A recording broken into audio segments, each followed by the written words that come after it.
Құрметті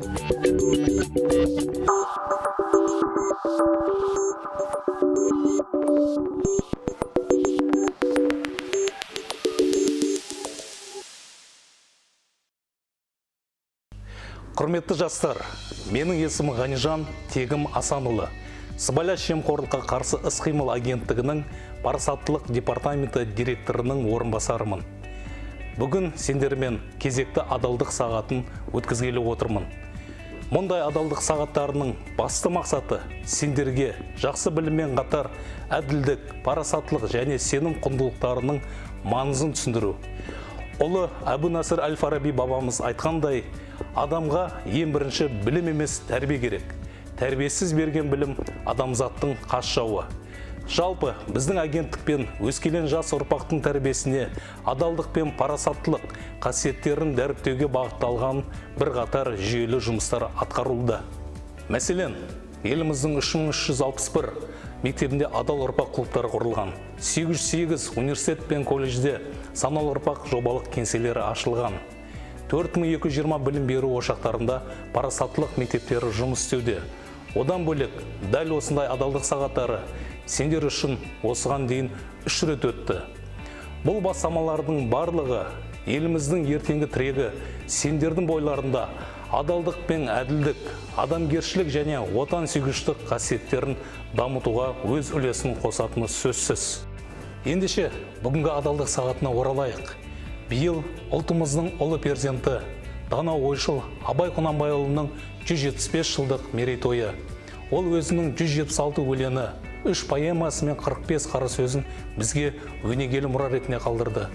Еңбектеріне зер салсақ, оның үнемі елдің алға жылжуына, өсіп өркендеуіне шын ниетімен тілеулес болғанын, адал еңбекті, жалпы адалдық қасиетін дәріптеген байқаймыз. Сондықтан, бүгінгі адалдық сағатымызды өз еңбектері арқылы адалдықты мұра еткен ұлы Абай атамызға арнаймыз. Жалпы, ұлы ақынның әдеби мұрасын халық жадында мәңгі сақтап қалу бізге берілген ең үлкен аманаттың бірі. Оған елбасы Нұрсұлтан Әбішұлының заманалар ауысып, дүние дидары өзгерсе де, халқымыздың Абайға көңілі айнымайды. Қайта уақыт өткен сайын, оның ұлылығының тың қырларын ашып, жаңа сырларына қаныға түседі деген орамды ойы айқын дәлел. Ал мемлекет басшысы Қасым-Жомарт Кемелұлы Абай және 21 ғасырда Қазақстан атты мақаласында Абай қазақтың әр баласын ұлт жанды азамат етіп тәрбиелеуге шақырды. Оның мұрасы парасатты патриотизмнің мектебі, елдікті қадірлеудің негізі. Сондықтан азаматтарымыздың көзі ашық болсын десек, Абайды оқудан, ақын өлеңін жаттаудан жалықпаған жөн деп, елімізді жаңғырту жолында дана Абайдың еңбектерінің ерекше орнын көрсетті. Ұлы ойшыл жайлы агенттік төрағасы Әлік Жатқанбайұлы парасаттылық ұғымын 19 ғасырдың өзінде ақ ұлы Абай толық адамға тән негізгі қағидаттар арқылы ашып көрсетті. Олар жақсылық жасауға асығу, сөзі мен ісіне адал болу, білімге құштарлық деп парасатты қоғамды қалыптастыруда Абайдың еңбектерінің маңызын атап өтті. Ал енді адалдық құндылығын айрықша аспектеген ұлы ақынның өнегелі өлеңдерін бірге зерделеп көрейік.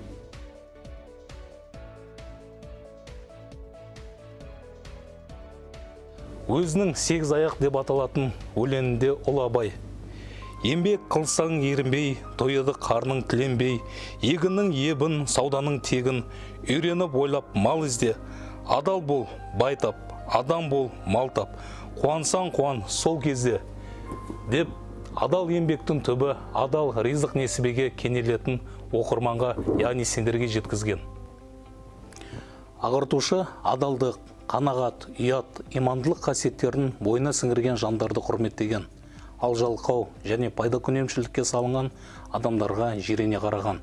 Оны ғылым таппай мақтанба деп аталатын өлеңдегі мына жолдар арқылы көруге болады. Өсек өтірік мақтаншақ, еріншек мекер мал шашпақ, 5 дұшпаның білсеңіз, талап еңбек терең ой, қанағат рақым ойлап қой, 5 асыл іс көнсеңіз, деп жас ұрпаққа, сендерге адамға тән 5 асыл қасиет пен оған жат 5 жаман қасиетті атап берген.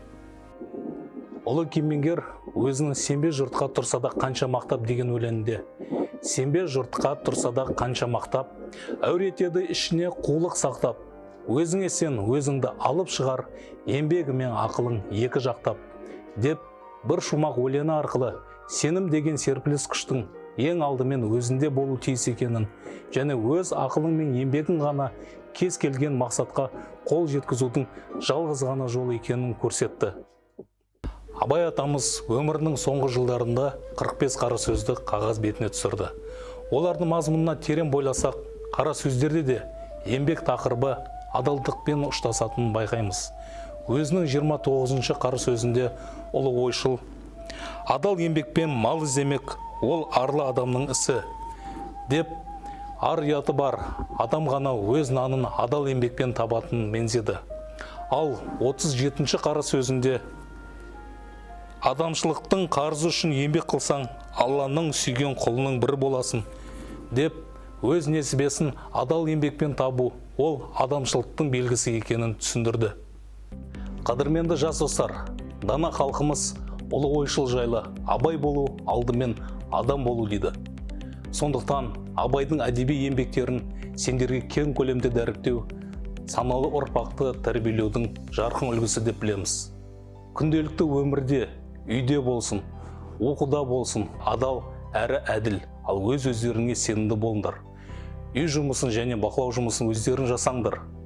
Өзгеден көшірмеңдер.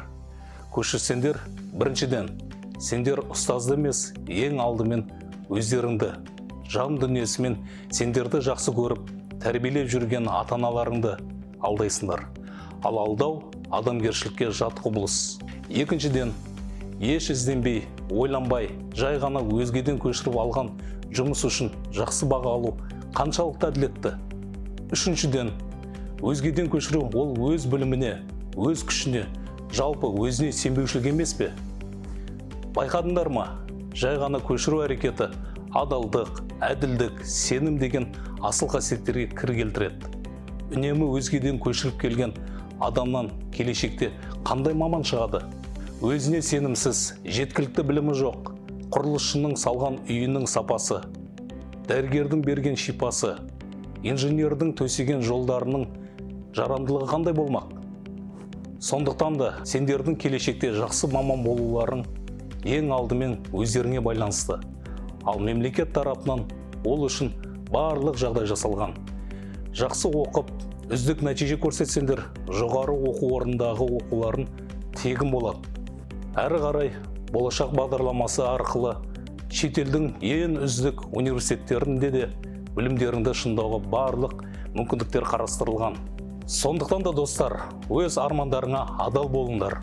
Ендеше ел жастары өзгеге емес, өзіне сенетін, өз несібесін адал еңбекпен табатын адамның ең ардақты саналатынын түсіндірген, адал еңбекті мұра еткен ұлы Абайдың даналық ойларын өз өмірлерінде басшылыққа алуға шақырамын.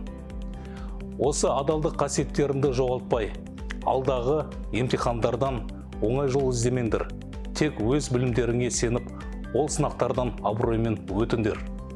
Әрдайым есте ұстаңдар, сендерді адал еңбектерің ғана алға жетелейді. Осымен біздің бүгінгі адалдық сағаты аяқталды. Бүгінгі айтылған ойлардан Абай атамыздың еңбектерінен тиісті қорытынды жасаңдар. Қош, сау болыңдар.